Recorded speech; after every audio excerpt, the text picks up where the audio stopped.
everybody, what's up? It's your girl Bondy Blue, and I am back for another Love Goals review. Y'all, this episode was really serious. It was a group therapy where everybody talked about their childhood traumas. And as we know, everybody can have a childhood trauma. It can, it's just things that create the person that you are today. So they start off with Coolio's old lady Mimi. And Mimi talks about how she was actually molested by her grandfather, you guys. I was just like, oh my God, how terrible, like your own grandfather. I hate people, y'all, anyway. But her telling her story made Spin tell her story. Spin and all her sisters were molested by the same person.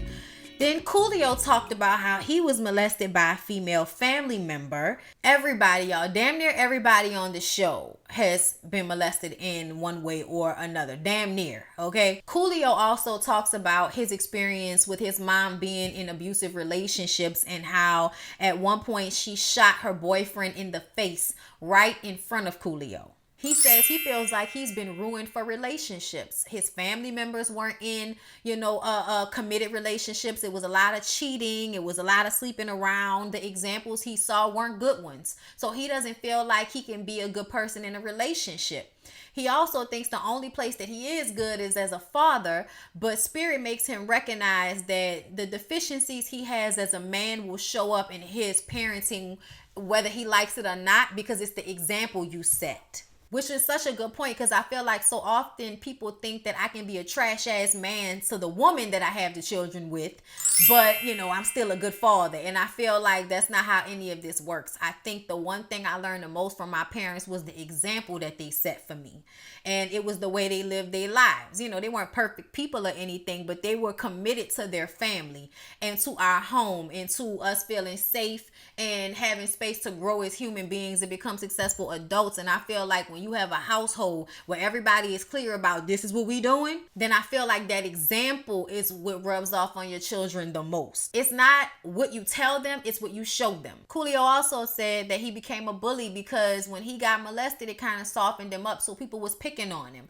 And so right around 13, he became a bully. He should have been arrested as a child for the things that he did to other kids, trying to prove that he was hard and he wasn't a punk, which a lot of the other guys in the room could understand because their lives were the same, where they were growing up having to prove how tough they were. When they talk to Breon, he talks about not knowing who his father is and the absence of having his father in his life and how he wants to find him. And Spirit says that she can help him find his father and they can do that. I said, oh, well, that would be interesting to see who his father is, what's happened to him. Hopefully we'll delve deeper into that as the episodes go on. Teresa tells her story about how she and her sisters were molested by her mom's boyfriend from the age of 12 to 17 until she left the house. Her mom had 8 kids by 8 different men, and that was always something she was embarrassed about. And then to have this boyfriend come into the picture that they trusted, that they felt like, was there for them, he would buy them things. And she had no idea that when he started buying things for you, that meant he was going to come and ask for sexual favors. And that was her life from 12 until she left her mom's house. Y'all, that shit is terrible. That is terrible. And that's the type of shit that make me want to beat a woman ass, because you will let a man do anything to harm your children just so you can have a man. Like, I will kick you in the... I'm sorry. Like, that really upsets me.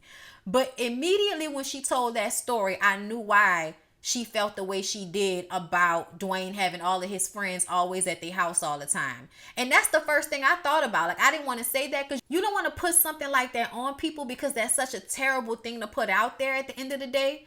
But it is the trusted family members or the friends of the family. It is the trusted people that we are allowed to be around our children that we trust. Okay? Those are the people that 90% of the time take advantage of the children. Okay?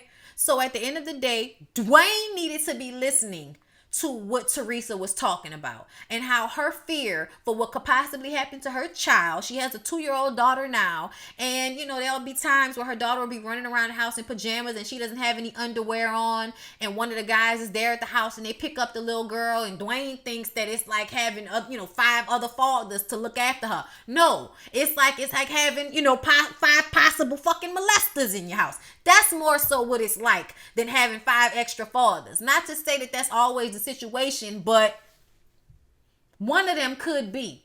You know what I'm saying? And it could not be at 5 or 7 or 12, but it could be at 15. When they start to look a little bit more grown and niggas think the lines can be blurred, okay?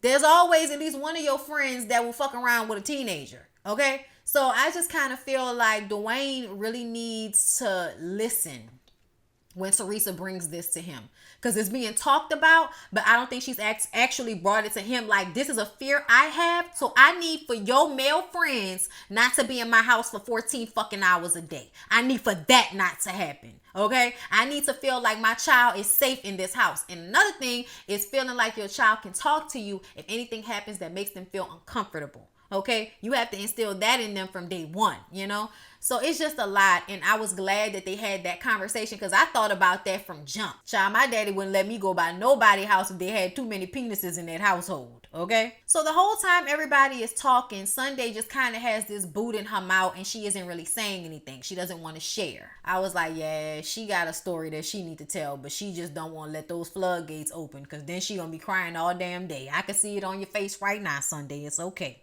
So then we get to Dwayne. Dwayne grew up, in the 90s, 80s baby. So he grew up in the crack epidemic. He was a crack baby. And at 2 years old, he was left alone to fend for himself with his 4-year-old brother in a crack house. And when they started stealing for food, people noticed that they were being left by themselves, and they were sent to live with their grandmother. And their grandmother raised them in the whole damn neighborhood because everybody was on crack and having unprotected sex and still getting pregnant. Ain't that something?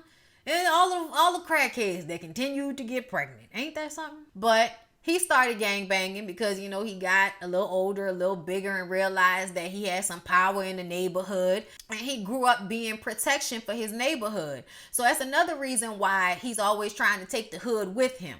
The hood gives him power. Spence, old man. He also grew up in a similar environment. He sold crack. He joined the gang out of protection. A lot of kids join the gangs out of protection.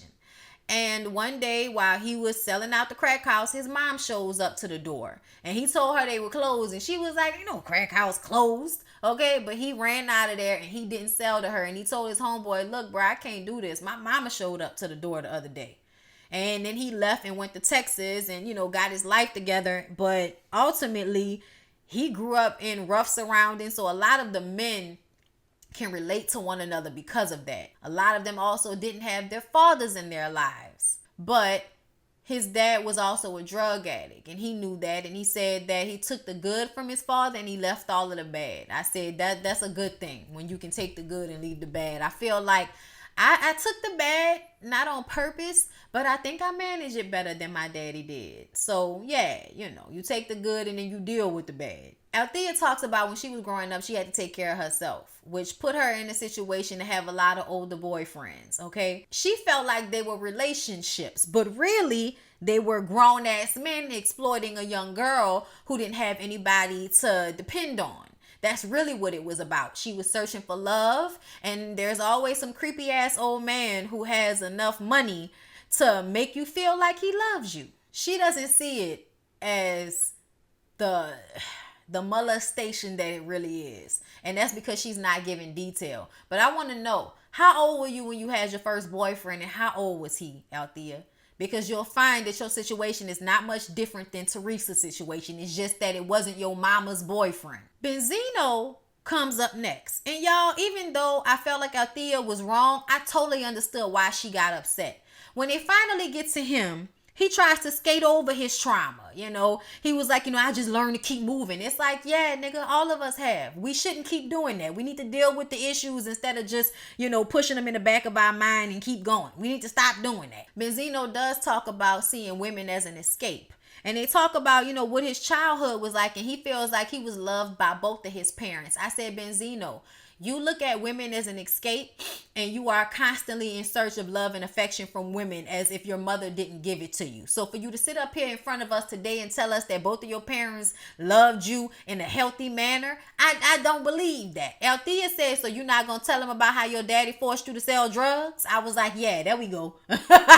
She was wrong for that. It's not your story to tell, Althea, but I understand why she got upset, because it's like you have been running your mouth about your issues and crying about them this whole damn time, and now is the time and the place for you to lay it out all on the table, and you want to pussyfoot and not really be honest with your emotions. And Althea feels like she was laying everything out on the table, so it upset her that he wasn't doing the same. But you don't get to dictate the way he goes through therapy, Althea, and he was there with you 100% last week when y'all climbed up that wall. Don't be so soon to forget the breakthrough that y'all had. Like Spirit said, Althea needs to give Benzino time to work through his issues the way he sees fit, and stop trying to force him to do it the way she wants him to do it. It's not her place. But I did understand where she was coming from. Spirit talks to Sunday alone about her molestation, and she says that she tried to get help, but she always felt like when she was talking to the therapist, she was talking to a brick wall. She also didn't tell anybody about it until 3 years ago. She never told her mom, and she felt like her mom should have seen it because her mom went to school for psychology. So she doesn't understand how her mom never noticed the change in Sunday. I'm like, child, I don't understand either. Then Sunday says that she never told Breon about it either because she has told him things in the past, and she doesn't want to keep adding things to the list because then she'll look like damaged goods to him. I said, damn, Sunday. You know what though? I feel like she carry herself like damaged goods. And I'm going to say this because I feel like it's true. Whenever women feel like they're damaged goods, they exude the energy and other people pick up on it. Like I can remember as a child saying the most trash thing to this girl that I knew growing up.